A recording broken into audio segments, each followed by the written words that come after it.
Welcome to episode 186 of Explode Your Expert Business Show, brought to you by gtex.org.uk. I'm your host, Simone Vincenzi, the Expert Strategist, and this is the podcast for experts who want to become the ultimate authority in their niche while making an impact in the world. And today I have the pleasure to interview Reshmas Jobanputra on career and transition. But before I introduce Reshma, let me remind you about our incredible program, Monetize Your Speaking Business. If you are a speaker, you want to jump on it. And the reason why, it is because we're going to help you refine your talk, we're going to help you refine your pitch, get gigs, and also become great at monetizing your speaking business. Now, there is a link in the show notes. Remember, we are going only to take 15 people to work privately one-to-one on this incredible program. So jump on it. There is the link in the show notes. Click the link to find out more information and how we help other speakers making 5 or 6 figures in their business.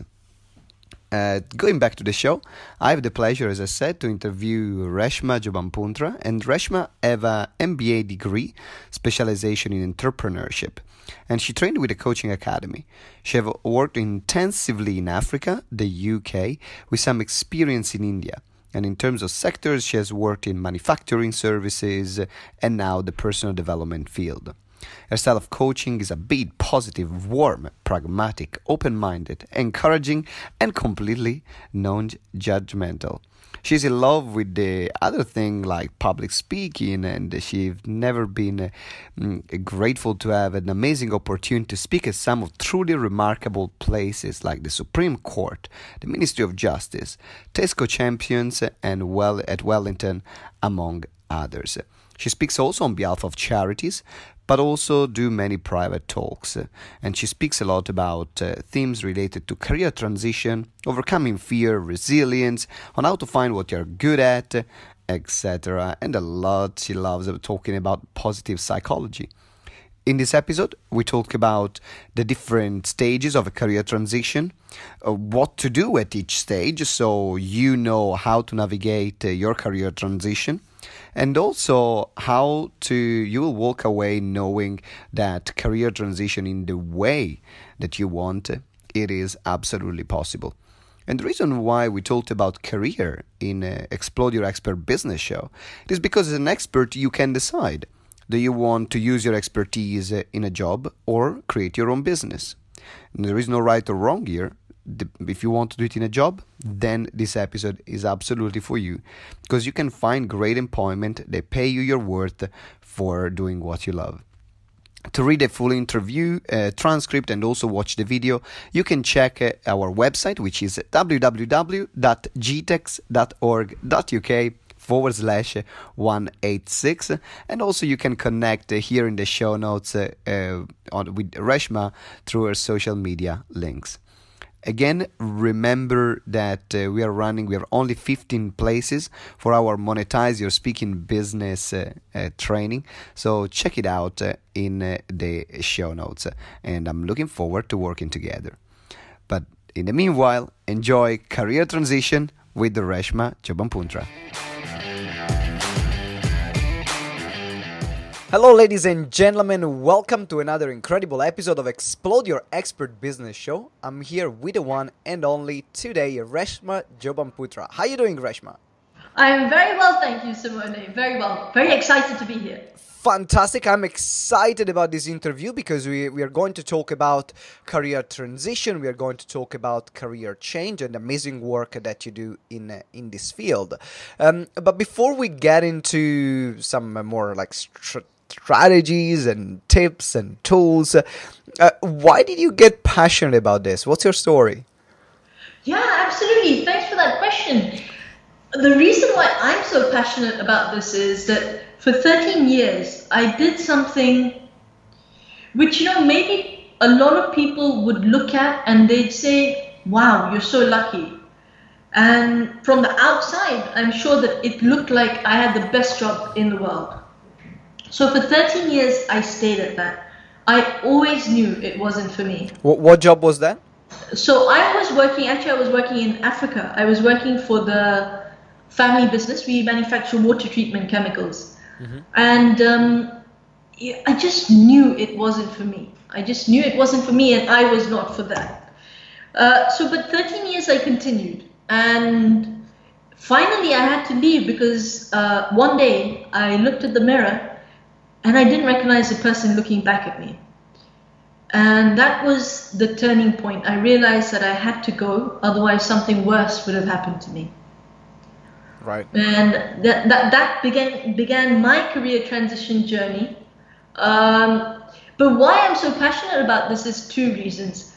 When I started my journey, it was one of the most exciting, but also one of the scariest things I've ever been through.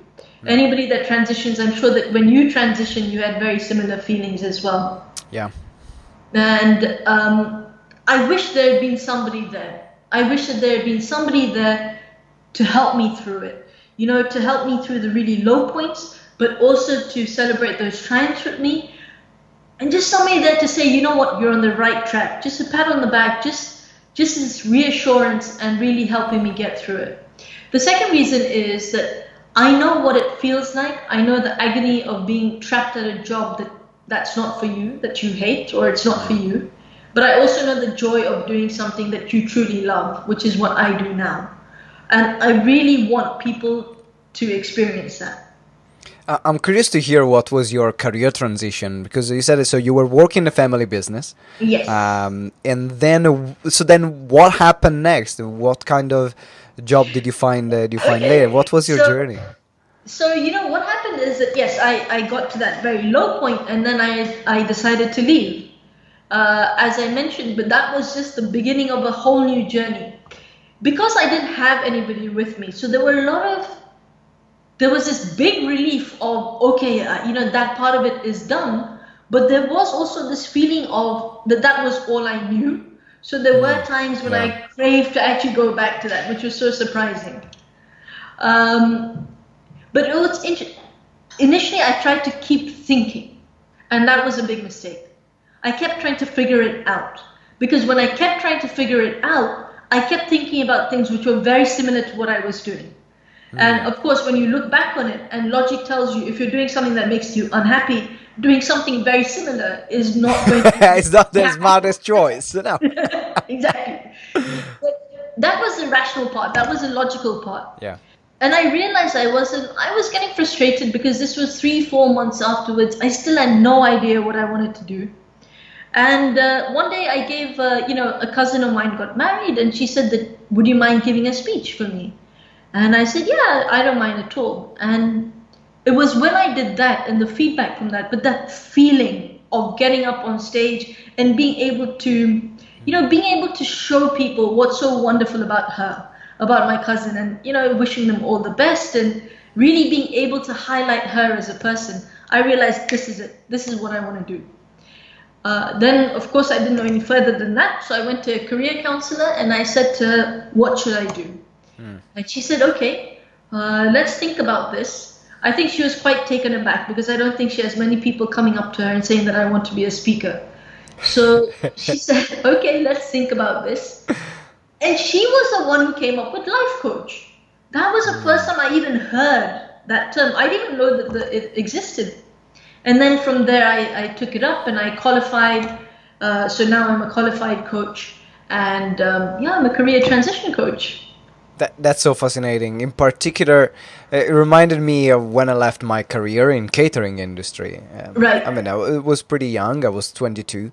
But I started working when I was 14. So I already had an 8-year career at the age of 22. And because I didn't go to uni and I quit it very soon, at school I didn't study at all. The only thing I could do was work in a restaurant. And I remember that when I looked for the next step, I was like, what am I going to do? That's the only thing I know how to do. I don't want to go back and study and get a qualification and spend another 5 years to learn something before I earn some money. So I can definitely relate with it. And I'm sure there are a lot of other people that are listening right now that are relating to it. Now, Yeah. I know that this podcast mainly is about business owners and is called Explode Your Expert Business. But what I want you to understand, if you're listening right now, is that you can be an expert even if you are in a job, even if you are in a career. Because then there are two paths that you can have as an expert. One is to create your own business, and we have a lot of episodes around it. Or the other option is actually not to have your own business and still practice your expertise, still become known in the marketplace as one of the top, but you're just doing it in a company instead of funding your own company. So that's why this episode is very relevant, and it also brings a breath of fresh air for those people that are saying, well, I don't know if I actually want to start a business. I know I'm really good at this, but I might want to work in a job. So what kind of, from your experience and the work that you do with your clients, if someone wants to become known in their field of expertise in a corporate space or for other organizations, what would be the best way to actually find the job that actually helps them also build that expertise and develop that expertise? Thank you for that, Simone. And it's, you know what, when I say it, people are probably going, oh, did I listen to this interview just to hear that word? But actually the word is ask. So transitioning, just as you mentioned, can mean somebody who wants to still stay where they are or still stay in the field that they are, but they want to transition to something else that speaks more to them. Of course, transitioning also means moving upwards within your own organization. And I have a lot of people that come to me and say that, I really want to show that I'm senior management material now. I want to stand out in their eyes. But can you tell me what I should do? I said, you should ask them, not me. It's as simple as that. Honestly, it's as simple as that sometimes. Yeah. It's knowing what the boss wants. Or it's when you go to an interview, it's so important to ask, look, what do you expect of me? Because then you know exactly what you're getting into. For business owners, when you speak to a customer, what do you want from me? If I can't tell you, they can. So that's I found that very helpful for my clients.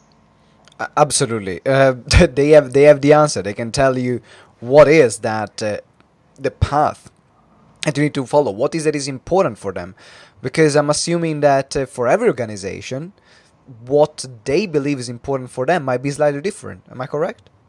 Absolutely. And just showing that enthusiasm, just going up to them and saying, you know what, I'm here, what do you need from me? That just makes such a big difference, because there's very few people who do that. So that enthusiasm and that attitude really marks you out as somebody exceptional. Yeah, and this is even if you're a business owner and you're having your own business, that's the same. Ask your clients. Exactly. Ask them, what is that you want from me? What is that is important? What is that I can give you? And then they will give you the answer. And the other thing you need to do now is to be able to deliver to that point. Exactly. But now let's look at the scenario of someone transitioning to another career. Now they need to change career and they still want to maintain, they want to have a good position. They are already good, they have already an expertise, they've already worked for many years in that field. How can they find the right place which pays them well and also helps them, again, being established in that industry? Do you have any idea or any tips for that? Absolutely, Simone. I think, again, that's a very common fear. A lot of it is to do with, somebody like you were mentioning, 8 years you worked in the catering business. You were working for a Michelin star restaurant. You were the maitre d' there. That's a very high position. Then from that to go to something else, if you wanted to stay, even a different industry, the fear is always going to be, what did I do all of that for? I'm going to lose my entire expertise. Do I have to start all the way from the bottom again? Yeah. The answer is no. The reason why is that there are two main types of skills. One is the technical. So if I'm an engineer and I have technical skills which mark me out as being an engineer, so that is something that I have learnt about. But there are a lot of other skills as well which are not technical. They're people or work-oriented skills. I may be a very good organizer. I may be a very good team leader. Yeah. I may be a very good problem solver. So think outside the box, write down all of your skills, and you'll see what an attractive prospect you actually are for other employers. So let's drill down a bit this process. It sounds really interesting. Is there something else? So you're saying write down all your skills. Can you explain, if you were to work with a client, how would you map this process out, please? Sure, I can give a brief idea. So there are certain things that the client can do themselves, which is really to think about it. Take their day apart. What do I do from morning to evening? Write it out. And then look at it okay, what are my skill sets in this? What am I using as a skill? Not the technical job, the skill itself. Another thing to do is to ask your friends. But to ask them in a way so you ask your friends, what do you think I'm good at? Your friends may say something to you like, Simone, whenever I need advice about something, you're the guy I come to because I know I can speak to you. That will give you a lot of clues about what you're really good at. Because if you're good at advising, most likely you're a very good listener. Mm-hmm. You're present. You're a very good listener. You're present. You're a good problem solver. And you're also very good at taking that particular person's interest into account. So your empathy levels are very high. So just that one sentence gives you a clue at all the things that you're good at. Right. And another way, again, it's a very interesting way I feel is, imagine you were going to start a project with your friends. Let's say it's starting a restaurant. So what are you naturally drawn to? If you're starting a restaurant with your friends, are you attracted to doing front of house? Are you attracted to doing the business element? Are you attracted to being in the kitchen and whipping up all of these dishes? What is it that attracts you? Because again, that will give you a very, very good idea that this is where my skill set actually is strongest and this is where my natural knack is. That's so good. This is an exercise that is so powerful. I did something similar on a business level, and now I can see I can relate on a career level when asking, for example, when looking on my personal brand and looking at the things that I was good at, in particular at the early stages when I got coaches helping me out, when I hired my first coach actually. That was an exercise that helped me massively to understand myself better. And the better we understand ourselves, then the more we can also find what is that is more in alignment with us. Exactly. So now we looked at the what are we going to do if we want to find a position. But let's say someone is hates where they are. And maybe they've been in the business that they understood is not the right business for them, but they got sucked up into that, or a job in the same, and now they want to completely change industry. Now they went to coaches, they went to career counselors, they went to people helping them out, and now they've realized, I got to do something different. I got to completely change my life. Like, for example, it happened to me when I went from restaurant, and it's not that I didn't like restaurant. Actually, I still loved the restaurant, but I found something that I loved even more. But I didn't have a clue about how to become a coach, how to become a speaker at that time. And there are people that are transitioning career and they want to start something completely new. What is the best advice that you can give in that situation? The best advice is, first, forget everything you know. That's the first thing.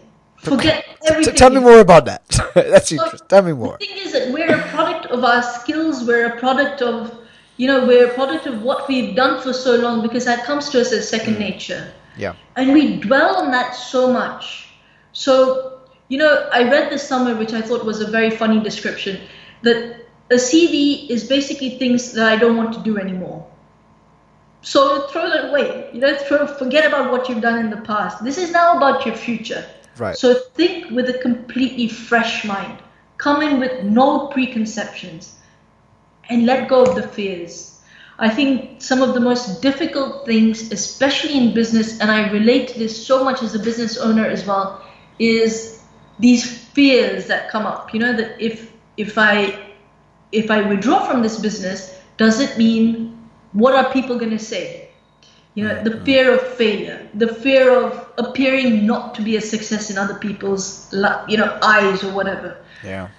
And the thing is that, it happens to everybody. And the simple answer is, you're the only person who has to live your life, not them.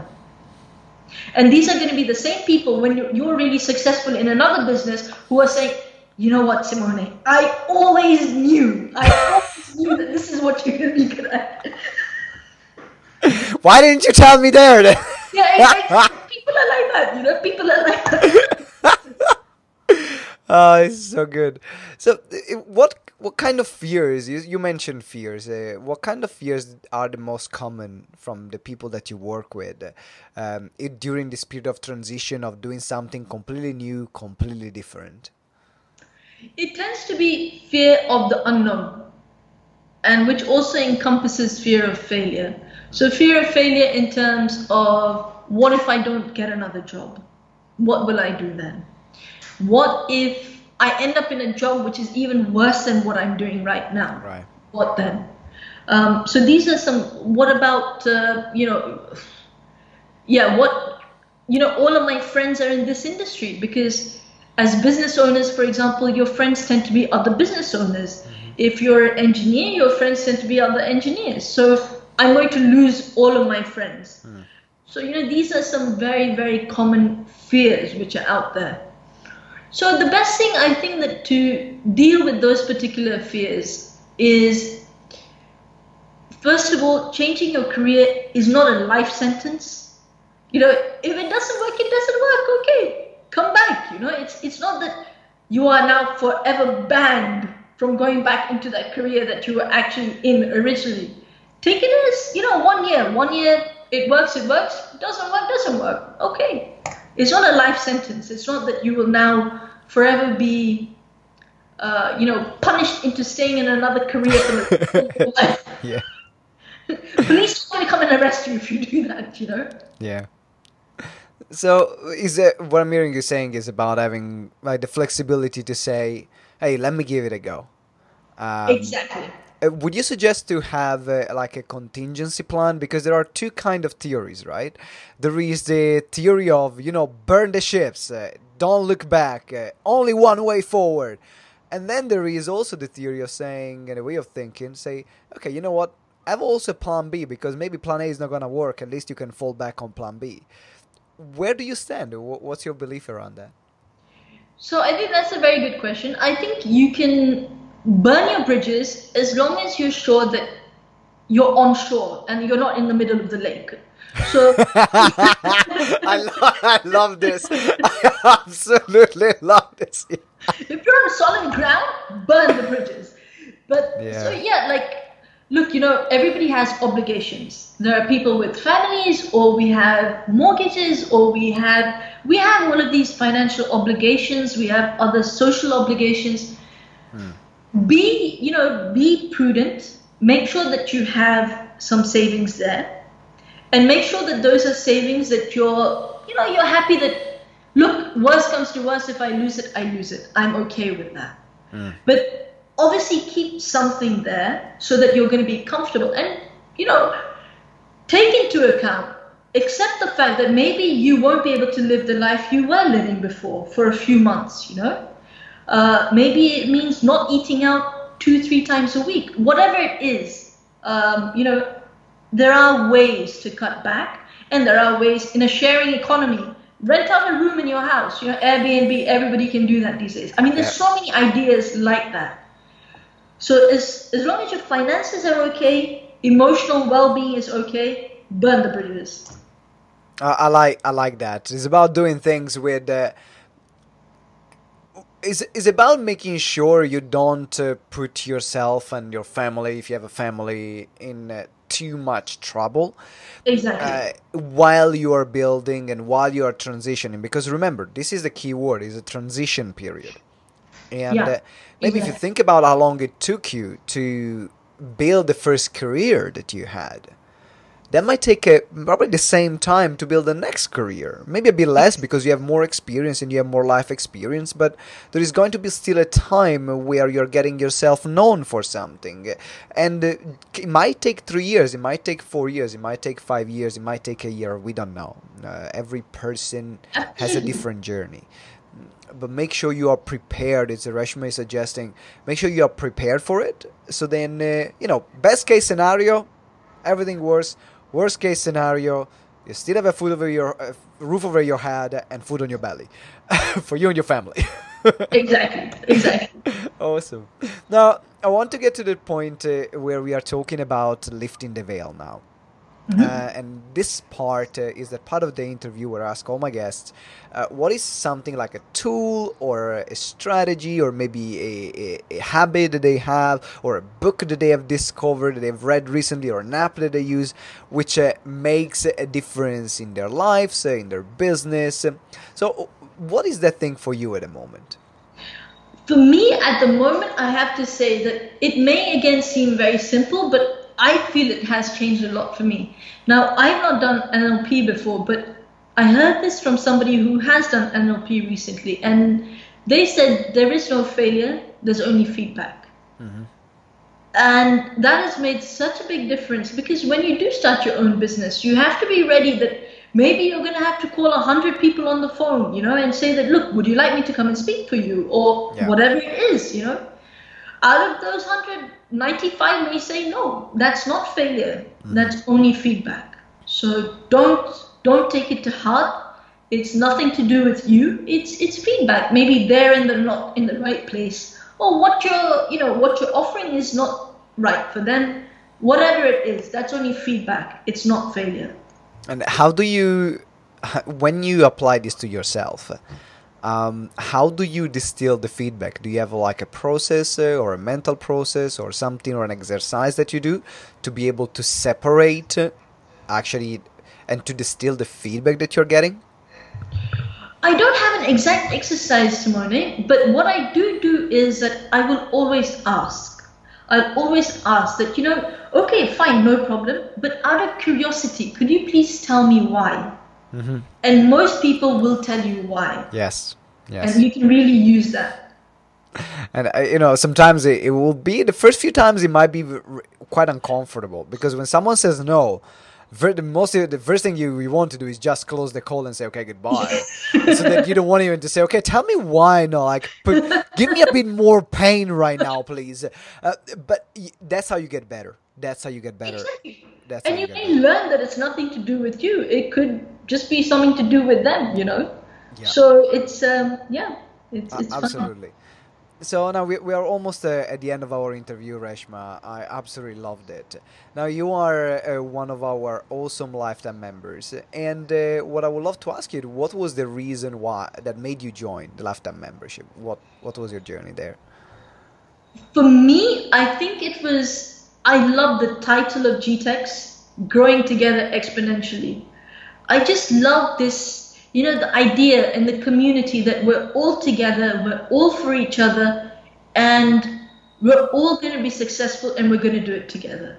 Yeah. We're so supportive. If anybody has a tip about something and it's not for them, they'll tell another person that, you know what, this person wanted to do this, but I can't, but I think you can. So supportive. And I think as a business owner, you really do need that. A lot of people who may be working somewhere, one of the things that happens is, like the NatWest ad says, that it's great to have nobody to answer to, but not so great to have nobody to talk to. Yeah, that's true. Yeah. And it's a really possible, the value you get is incredible. It's just seriously incredible. The tools, the value, honestly, I cannot say enough about it. Honestly, genuinely. Oh, well, thank you very much. And if you're listening right now, and you can scroll in the description of the podcast, and there is a link where you can book a call with our team and see how we can work together, how can you become part of our GTEx family. Now, it's time to wrap up this interview. Thank you very much, Reshma. For people that said, oh my God, I really loved your energy, I really loved what you share, I'm in a period of transition, or I would love to follow you and see community, your content that you put out there, where can people find you? Absolutely, Simone. So they can get me on Facebook. Just type in my name and I'll come up. My name is Reshma, Reshma, surname Jobanputra, Jobanputra. Same name on LinkedIn. Or just email me directly. What are all these formalities for? Just email me directly. So that's Reshma at Iridium, IRIDIUM, lifecoaching.com. So Reshma at iridiumlifecoaching.com, and immediately you can ask Reshma any question. And also, if you're interested in working with her, if you need some support in your transition, in your career transition, maybe you are transitioning from a career to a business, then Reshma is the right person for you. Reshma, thank you very much for being part of our community. Thank you for being here with me today with this interview. It's been an absolute pleasure. Thank you so much, Simone. I've enjoyed it so much as well. Thank you. That's brilliant to hear. And ladies and gentlemen, thank you very much for being with us today.